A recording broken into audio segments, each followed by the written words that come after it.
The debate on whether you need to train your core or not needs to end. Now I'm going to give context why.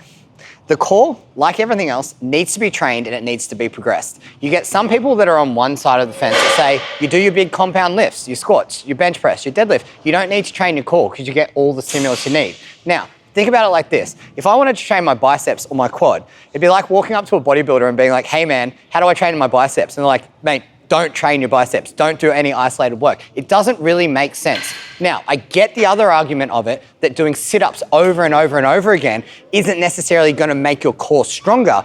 But if you think about any movement, if you train the isolated part, build up the muscle mass, it's gonna allow you to connect the pieces together better. Now that doesn't mean that you're gonna be doing that all year round, and you would progress it as you would any other exercise. So I'm gonna give a framework as to how you can approach your core training so we can finally end this debate. Now, if we think about training periodization, big word for long-term plan, how you can approach it is isolated base exercises, leg extensions, hamstring curls, bicep curls. Move that into unilateral base exercises so you get symmetry, balance. Move that into compound machine-based exercises, and then big bang for your buck exercises like RDLs, close grip bench press. That is a very logical progression that you could do with exercises. Now, if you pair your core up with that, if we look at the frontal plane, so we train hip flexion, hip extension, direct flexion work, direct extension work, that's phase one. Phase two, we move into the frontal plane, adductors. We look at the side core. We look at all the muscles that control and stabilize side to side.